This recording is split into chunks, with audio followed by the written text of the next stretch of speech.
Muy buenos días, soy la doctora Sandra Bustamante Encinas, pediatra neonatóloga, a quien se le ha encargado el tema efectos de las drogas sobre el feto y el recién nacido, y a su vez terminaremos hablando acerca de fármacos y lactancia materna.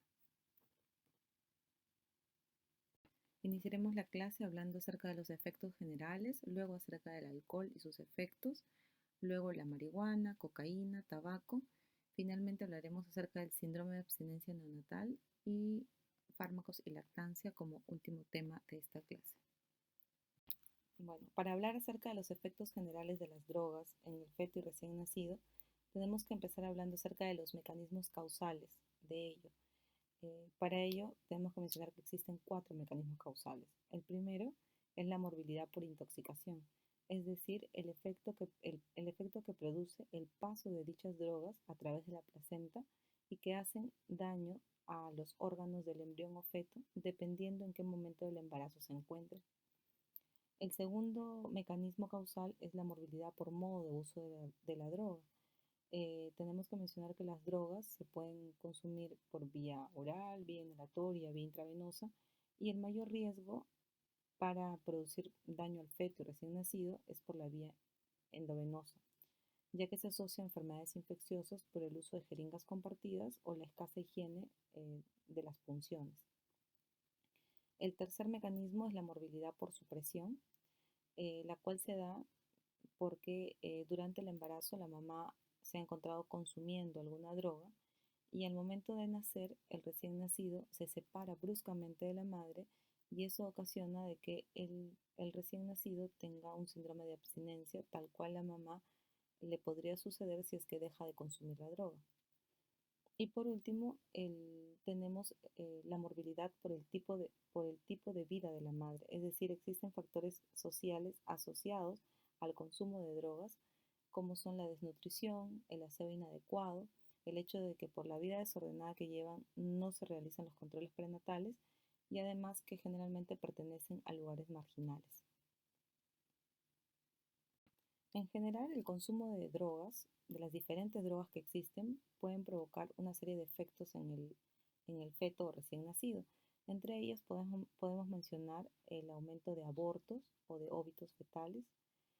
Podría producir además restricción al crecimiento intrauterino, el aumento de la tasa de prematuridad, además de teratogénesis, ya que hay algunas drogas que se asocian a malformaciones congénitas dependiendo del momento del consumo.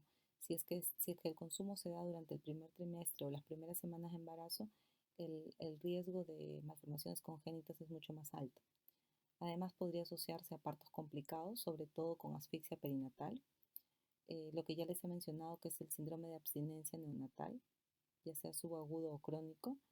También se podría asociar a infecciones congénitas y por todo ello podríamos tener como consecuencias retrasos en el desarrollo psicomotor. Esta diapositiva es para sintetizar todos los efectos que podría producir las diferentes drogas, tanto en el feto como en el recién nacido. Entonces, podría ser una causa la intoxicación materna de drogas por efectos directos, tanto de la droga o sus metabolitos en el sistema nervioso central fetal, o puede provocar efectos indirectos, como por ejemplo lo produce la cocaína, que produce vasoconstricción fetal, entonces lo cual llevaría a hipoxia.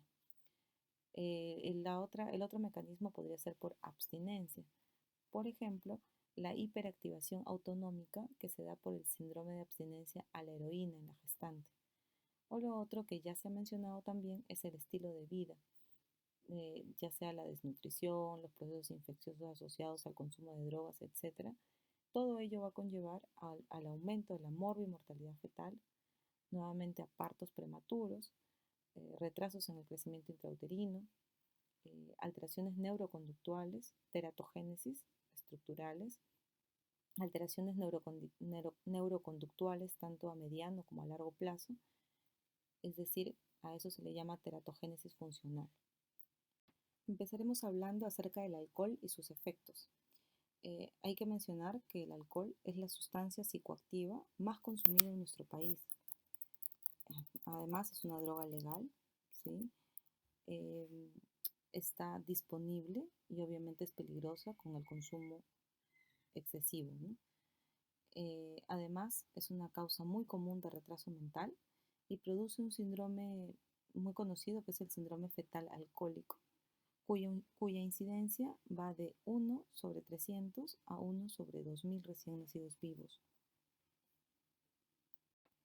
El alcohol es una sustancia que se ha comprobado que es teratógena y produce una embriofetopatía, que es conocida como un síndrome alcohólico fetal o síndrome fetal alcohólico. La presentación clínica se puede dividir en tres grandes categorías. La primera, que es la restricción del crecimiento intrauterino y también postnatal, en donde se evidencia que peso y o talla se encuentra por debajo del percentil 10.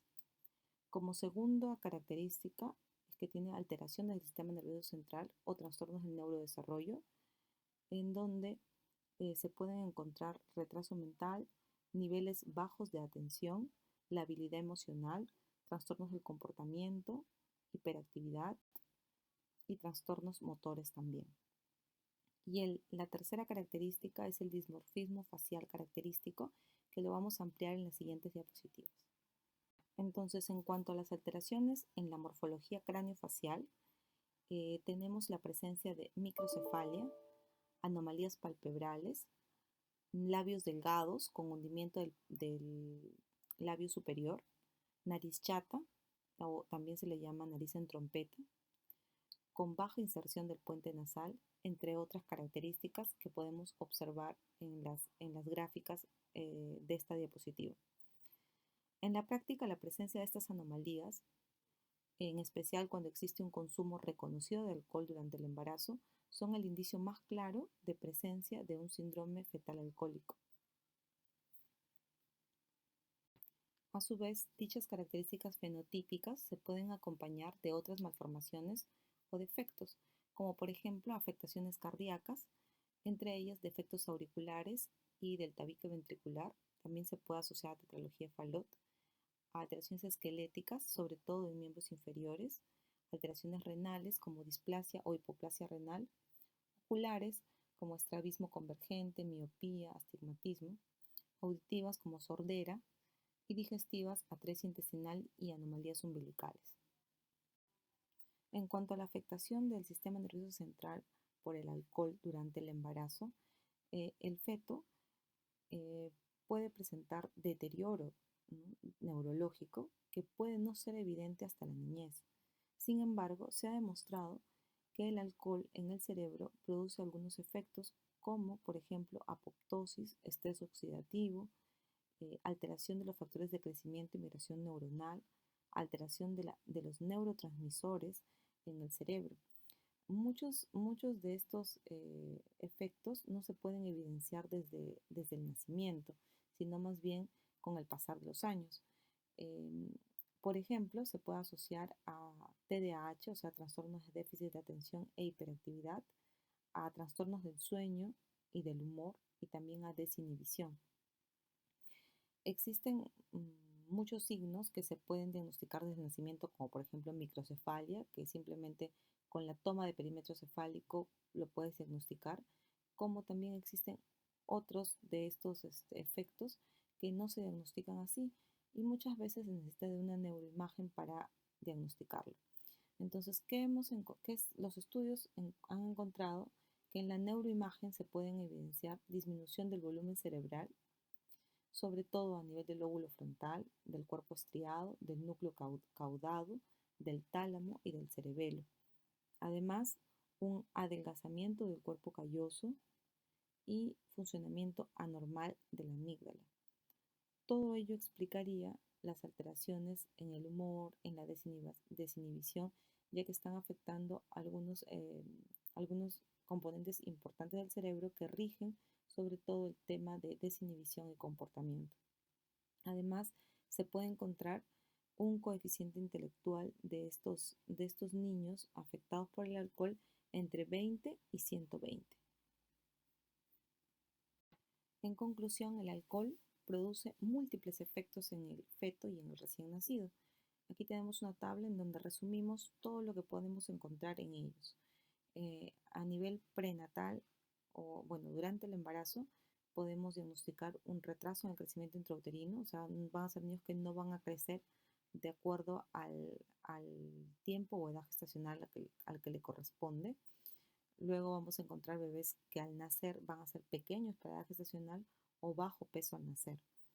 En cuanto a alteraciones craneofaciales, pueden haber microcefalia, que se los he mencionado, puede haber tosis palpebral, hipertelorismo, que es el aumento de la distancia entre los ojos, epicantos, eh, además surco nasolabial ausente o hipoplásico, es decir, se asocia a una serie de alteraciones craneofaciales, cardíacas, a soplos cardíacos o CIA, hipoplasias labiales a nivel genital.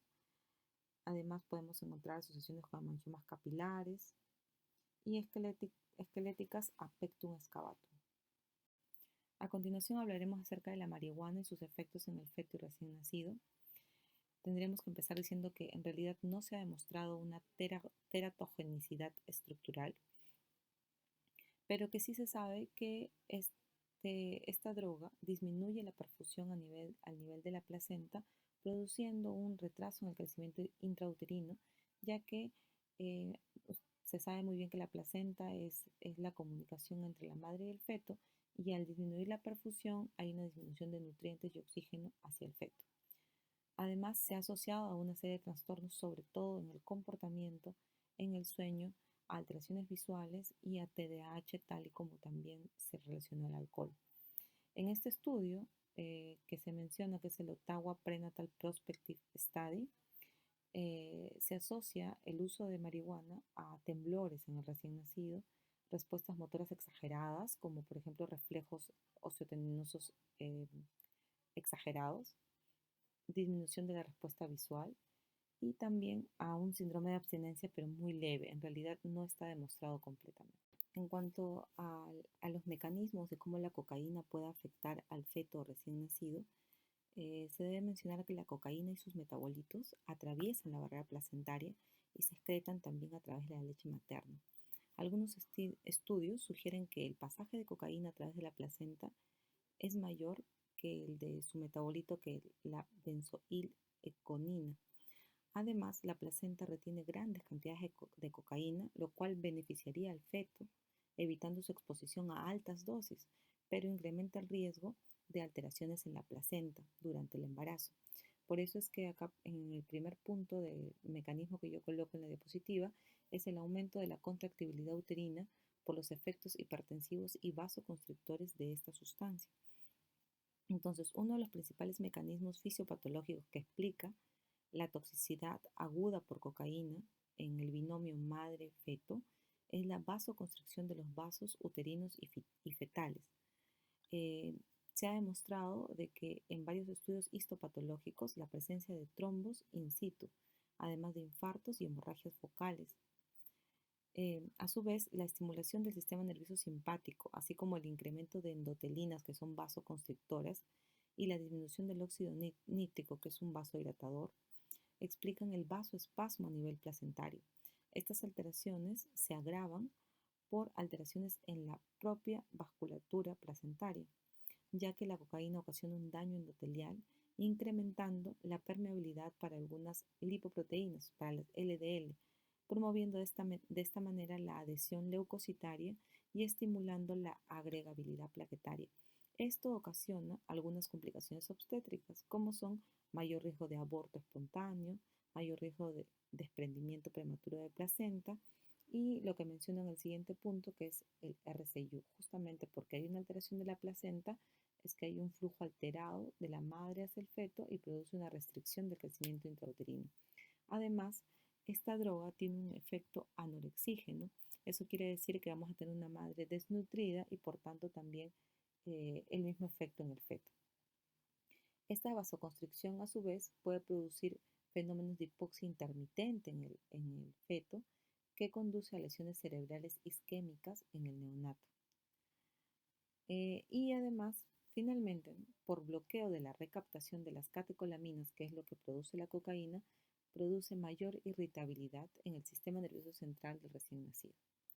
En cuanto a los efectos fetales que produce la cocaína durante el embarazo, primero tenemos que mencionar que la cocaína atraviesa fácilmente la barrera placentaria, además que como ya hemos mencionado produce un aumento de la contractibilidad de la placenta, lo cual hace que disminuya el riego y la oxigenación fetal, es decir, el riego de nutrientes y la oxigenación fetal uterina y placentaria, de tal manera que la placenta ya no va a actuar como una barrera para el paso de cocaína y sus metabolitos. Además, se ha descrito una asociación del consumo materno de cocaína con diferentes o diversas malformaciones congénitas. En realidad, hay múltiples estudios en donde se han correlacionado hijos de madre consumidores de cocaína durante el primer trimestre de embarazo y se han encontrado alteraciones como microcefalia, reducción de la talla y el perímetro craneano, alteraciones genitourinarias como hipospadias, hidronefrosis, alteraciones esqueléticas como acortamiento de miembros y cardiovasculares como transposición de grandes vasos o coartación de aorta.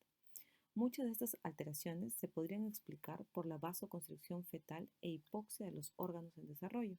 Sin embargo, existe una limitante de que muchas veces estas gestantes son policonsumidoras, es decir, no solamente consumen cocaína, sino otras drogas más, como por ejemplo el alcohol etílico, que sí tiene una acción teratogénica conocida.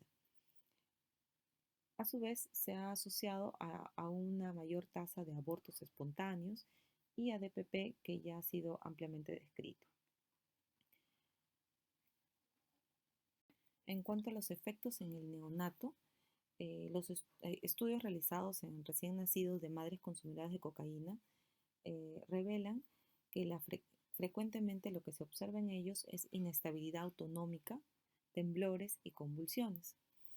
También se ha descrito un síndrome de abstinencia neonatal a cocaína, que es poco frecuente y sobre todo suele aparecer en las primeras 48 horas de vida, caracterizado por hipertonía, irritabilidad, dificultades en la succión y dificultades en la alimentación.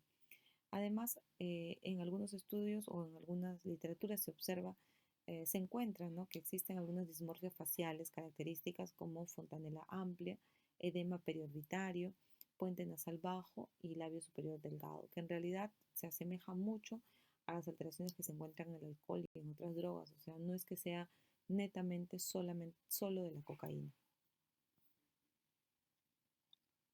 Continuando con los efectos neonatales, además se ha encontrado que está asociado a muerte súbita del lactante, que más o menos es 3 a 7 veces más frecuente que en los recién nacidos normales, o sea, recién nacidos hijos de madres no consumidoras. Además, ya lo he mencionado, pasa a través de la leche materna, por lo tanto está contraindicado absolutamente durante la lactancia y se ha asociado también a infartos y hemorragias a nivel del sistema nervioso central por las hipoxias intermitentes que causa el aumento de la contractibilidad de la placenta. Además, existe un alto riesgo de enterocolitis necrotizante por la hipoxia a la que se está sometiendo durante todo el embarazo. En cuanto al consumo de tabaco y los efectos en el feto y recién nacido, habría que decir que el tabaco es la sustancia de abuso más frecuente en nuestra sociedad. Sin embargo, no se ha demostrado que se asocie a una patología neonatal importante, pero sí se ha encontrado asociación con bajo peso al nacer y se le cataloga o se asocia al aumento de la carboxihemoglobina materna por el consumo del tabaco o por una acción vasoconstrictora secundaria a la nicotina. Además, se ha encontrado un mayor riesgo de muerte súbita del lactante, tal y cual se observó también en la cocaína. Además, un aumento de la tasa de prematuridad y de óbitos fetales. Y durante la lactancia, a una disminución del volumen de leche. Ahora hablaremos acerca del síndrome de abstinencia neonatal. Se denomina así al uso continuo de sustancias adictivas por la gestante, de tal manera de que el feto también se habitúa al consumo de esta droga a través de la placenta y de un momento a otro se ve interrumpido el paso de la droga en el momento del parto, desarrollándose de esta manera un síndrome de abstinencia neonatal. Su incidencia real varía según el estrato social que se considere. Sabemos que su incidencia es mayor en algunos lugares urbanos y puede oscilar en un 3 a un 50%. Las manifestaciones clínicas de la abstinencia neonatal van a variar dependiendo del tipo de sustancia implicada, de acuerdo también a su metabolismo y a la excreción de esta, y también de sus metabolitos, obviamente. Si el periodo de tiempo entre el uso materno de la droga y el parto es mayor de una semana, la incidencia de este síndrome es muy bajo. Los síntomas suelen iniciar desde 3 horas hasta 12 horas, desde las 3 a 12 horas de vida en el caso del etanol, o más tardíamente, coloco ahí hasta los 3 días aproximadamente en el caso de la metadona. En realidad, este síndrome afecta a menos del 50% de los recién nacidos. Las manifestaciones clínicas de este síndrome pueden ser agrupadas en tres, tal y como se observa en la imagen. El primer grupo sería por excitabilidad neurológica, tales como temblores, irritabilidad, alteraciones del sueño, llanto agudo, hipertonías, hiperreflexias, humor aumentado, convulsiones. Eso sería si hay alteración neurológica. Si hay disfunciones gastrointestinales, que también es frecuente, podría asociarse a disminución del apetito, una succión descoordinada, vómitos, diarrea, deshidratación y una escasa ganancia ponderal. En cuanto a síntomas autonómicos, se puede observar sudoración excesiva, fiebre, inestabilidad térmica. Esto es en cuanto a manifestaciones clínicas agudas. En cuanto a algunos síntomas tardíos, podrían haber alteraciones del comportamiento, eh, retraso ponderoestatural y también asociaciones con muerte súbita del lactante. Para poder realizar el diagnóstico de un síndrome de abstinencia neonatal, se han valorado o se han propuesto múltiples scores o puntuaciones, pero la más usada o la más utilizada en nuestro medio es la puntuación de Finnegan, que es el test de Finnegan modificado, que evalúa 31 ítems y que es muy útil para valorar sobre todo el manejo, ¿no? De acuerdo a eso vamos a determinar el manejo del paciente. Entonces se considera positivo si tiene más de 8 puntos por 3 veces consecutivas o más de 12 puntos por 2 veces. Se realiza cada 4 horas hasta que el niño se haya estabilizado. Antes de hablar acerca del screening para drogas, es necesario mencionar que si hay una alta sospecha de un síndrome de abstinencia neonatal a sustancias de abuso, debemos realizar una historia clínica dirigida para poder preguntar a la madre sobre todo qué tipo de droga ha usado, la cantidad de droga, cuándo ha sido la última dosis, cuál es el modo de empleo, ¿no? De tal manera de que con eso podamos dirigir hacia qué droga está provocando este síndrome de abstinencia neonatal. Luego de ello, si tenemos una alta sospecha, hay que hacer un screening para drogas. Entonces, la determinación de tóxicos en orina y o meconio pueden ser útiles. El de meconio dicen que no, según la literatura, no siempre es tan útil. El urinario es mucho más fiable, em, pero en realidad este método diagnóstico ha sido muy discutido, sobre todo desde el punto de vista ético, y la mayoría de los autores reconocen que puede realizarse sin permiso de los padres en aquellos niños con sospecha de abstinencia, pero en realidad continúa siendo un tema discutible. Además, como la duración de la eliminación urinaria de estas sustancias es relativamente corta, el test solo va a tener valor en las primeras horas de vida. Y en todo caso, si existe duda diagnóstica, habría que descartar algunas otras patologías neonatales que pueden cursar con todos los síntomas ya mencionados, sobre todo en el test de Finnegan. ¿Qué patologías pueden ser estas? De repente hipoglicemia, hipocalcemia, algún tipo de infección, o sepsis neonatal, o descartar hemorragias intracraneales.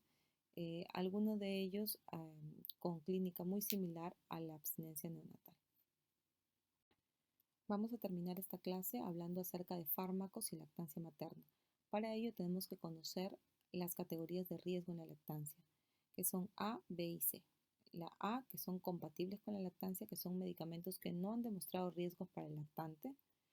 B, precaución, que son aquellos medicamentos que deben usarse con precaución durante la lactancia. sobre todo vigilando alguna aparición de efectos adversos en el lactante. Y sé que está contraindicado que son medicamentos que se han descrito efectos adversos graves o que se considera una alta probabilidad de que ocurran. Entonces, para que un fármaco afecte al niño, debe de cumplir algunas características. Uno, inhibir la producción de leche, como por ejemplo los alcaloides.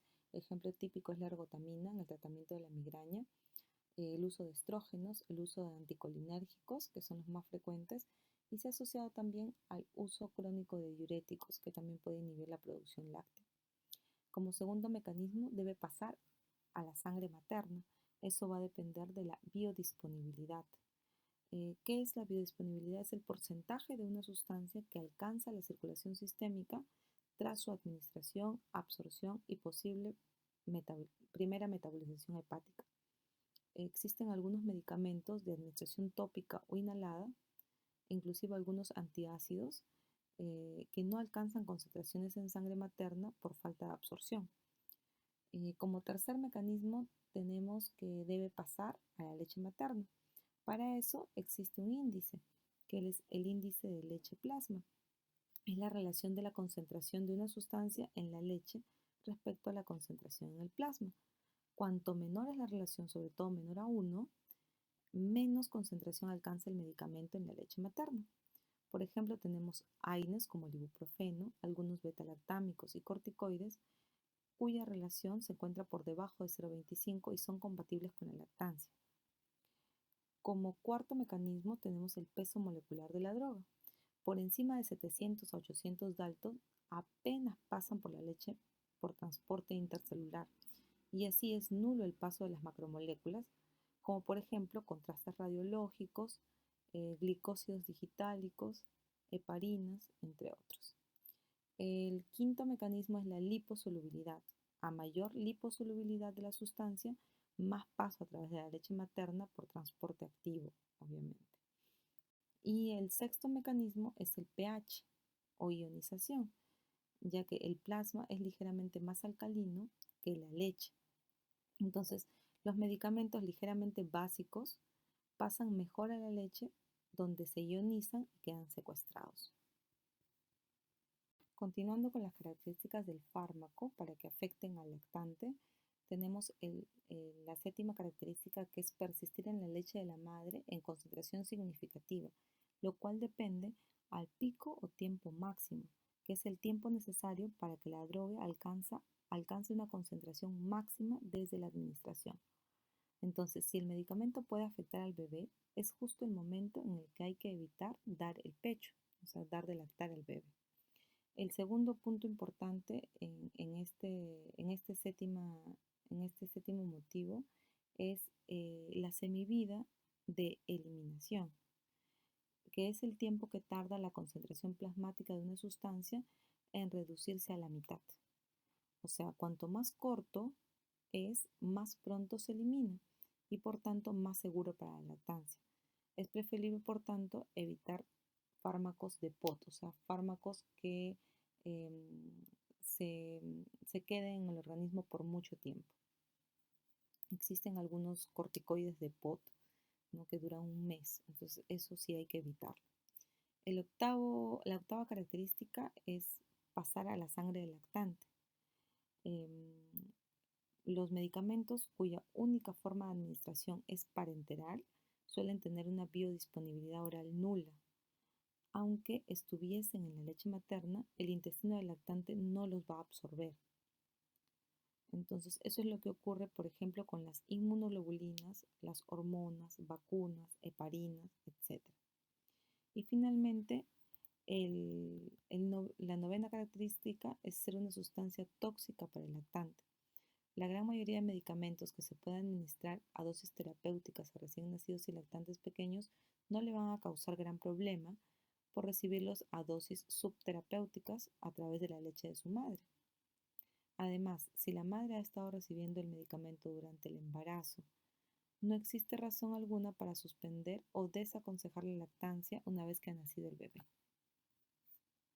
En esta diapositiva he colocado los fármacos que están contraindicados en la lactancia. Tenemos desde anticoagulantes, fármacos cardiovasculares como la amiodarona, por el yodo que tiene en su contenido, la ergotamina, que también lo he mencionado, algunos ginecológicos como la bromocriptina, que inhibe la producción láctea, eh, antineoplásicos, sobre todo el metotrexate, psicofármacos como las anfetaminas, el uso de ioduros y obviamente drogas de abuso social, ¿no? Como la anfetamina, cocaína, marihuana y el alcohol en exceso.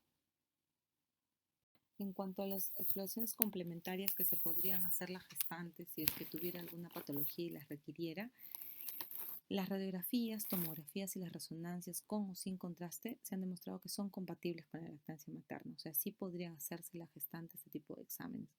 Lo que hay que evitar son las gammagrafías por las radiaciones ionizantes que presentan y de todas maneras habría que evaluar poner en una balanza el daño y beneficio que vamos a causar con el uso de estos exámenes complementarios en la gestante.